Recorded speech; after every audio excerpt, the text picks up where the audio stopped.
আজকে ছিল ভাতৃদ্বিতীয়া। আর এখানে আমি একটা আশীর্বাদ নিয়ে, যেটা একদমই হয়নি, আশীর্বাদ বলাও যায় না ঠিকভাবে, তো ওইটাকে নিয়ে দাঁড়িয়েছিলাম। কারণ কি, বাবা এটা বানিয়ে দিয়ে গিয়েছিল, কারণ ভাতৃদ্বিতীয়ার মধ্যে আশীর্বাদ বানানোটা লাগে, আমি বানাতে পারি না, তো বাবা ট্রাই করে বানিয়ে দিয়ে গিয়েছিলো। মেন কথা হলো গাছের মধ্যে পাতাও কম ছিল, আর বানানোর জন্য লোকের অভাব ছিল, তো তার জন্য এরকম হয়েছে আশীর্বাদটা, কিছু করার নেই। তো যাই হোক, আমি এখানে ঘরটট বসিয়ে একদম রেডি হয়ে যাচ্ছি, কারণ আজকে আমি ভাইকে ভাইফোঁটা দেবো। আর আমার কাছে এই রিচুয়ালসগুলি সবথেকে প্রিয় লাগে। ছোটো ছোটো জিনিসগুলো যেগুলি ভাইফোঁটা, তারপর রাখি বন্ধন, ওইগুলি সবগুলি রিচুয়ালস আমার কাছে অনেক প্রিয়। তো তার জন্য আমি খুব সুন্দর করে সাজিয়ে নিচ্ছিলাম। তো আমার এখানে ডেকোরেশন করা খুব কমপ্লিট হয়ে গেছে, এখন ওকে বসানোর পালা। তার আগে আমি প্রদীপগুলি জ্বালিয়ে নিচ্ছিলাম।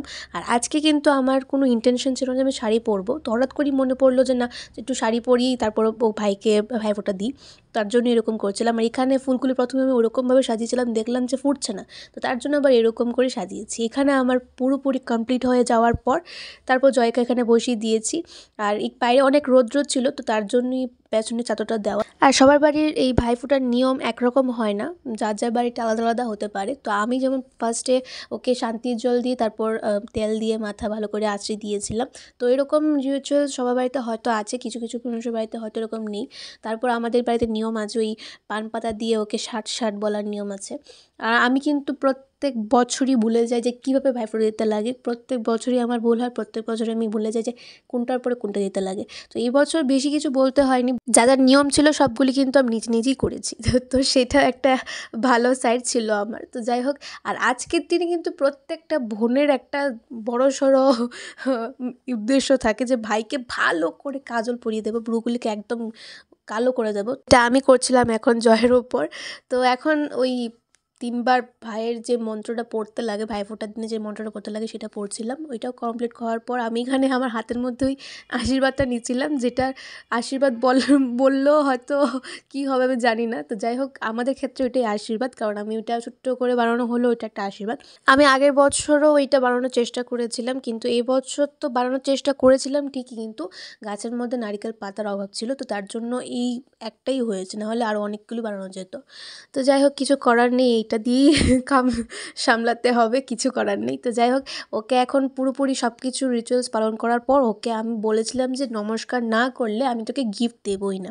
তো ও জানতো যে আমি ওর জন্য গিফট নিয়ে এসেছি, তো তার জন্য ওকে আমি দুইবার করে নমস্কার নিতে বললাম। তো তারপর নেওয়ার পর আমি ওকে গিফটটা দিয়েছিলাম, আর ওটা নিয়ে অনেক খুশি ছিল, হ্যাপি ছিল।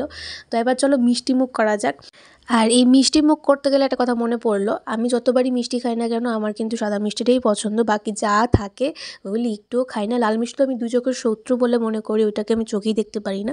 তো যাই হোক, ওকে আমি আগের থেকে বলেছিলাম যে আমাকে মিষ্টি দিলে কিন্তু জিজ্ঞেস করে দিবি কোন মিষ্টিটা আমি খাবো কি খাবো না। তো তার জন্যই ওকে ভালো করে জল টল খাইয়ে একদম রেডি করে বসিয়ে তারপর বলছিলাম যে তুই যখন খাওয়াবি তখন আমাকে জিজ্ঞেস করে খাওয়াবি কোনটা আমি খাবো।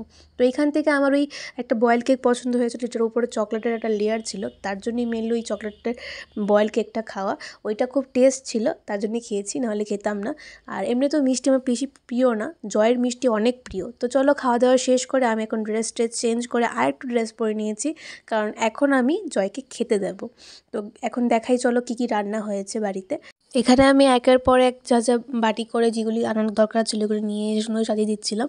আর এখানে রৌদ্র প্রায় চলে গিয়েছে, তার জন্য চাদরটাও উঠিয়ে নিয়েছিলাম যাতে ওর উপর রৌদ্র না লাগে। তো এখানে কী কী রান্না হয়েছে সেটা আমি বলে দিচ্ছি। প্রথমেই বলছি যে প্রথমে দেখতেই পাচ্ছ থালের মধ্যে মাছ ভাজা ছিল, তারপর শাক ছিল, ঝুড়ি ভাজা ছিল, পাঁপড় ছিল, শসা ছিল, স্যালাড ছিল, দেন ডাল, মাংস, মাছ, আর হচ্ছে স্পেশাল আচার।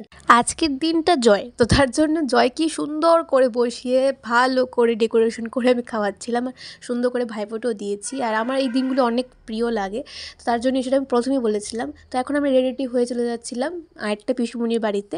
তো পিসুমণি এখানে রেডি হয়ে গেছিলো ভাইকে ফোঁটা দেওয়ার জন্য, বাবা বসে গিয়েছিলো। আর আমাদের খাওয়া দাওয়া শেষ হওয়ার পর বাবা ডাইরেক্ট আমাদেরকে নিয়ে চলে আসে। তো এইখানেও আবার পিসিমণি কাজল নিয়ে রেডি, ওই যে বললাম ভাইকে আজকে ভালো করে ব্রু আঁকবে।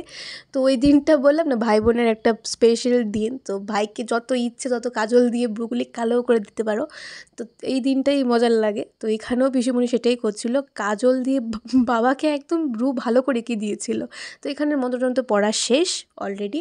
তো তো এবার চলো, আশীর্বাদটা খুব সুন্দর হয়েছিল পিসুমণি খুব সুন্দর করে আশীর্বাদ বানায়। আমিও বারবার শেখার জন্য বলি, কিন্তু আর শেখা হয়ে ওঠে না। এখানে বাবার অবস্থা খুবই খারাপ ছিল। তো যাওয়ার সঙ্গে সঙ্গে আমাদেরকে ঠান্ডা দিয়ে দিয়েছিল, তারপর দিয়েছিল মাছ ভাজা, পাবদা মাছ, ট্যাংরা মাছ, মাংস, ডাল। এগুলি খাওয়ার পর এখন বাড়ি চলে আসছিলাম। তো যাই হোক, আজকে এই ভাইফোঁটার ব্লগটা এখানেই এন্ড করছি। দেখা হবে নতুন ব্লগ, নতুন ভালো থাকবে, সুস্থ থাকবে, টাটা।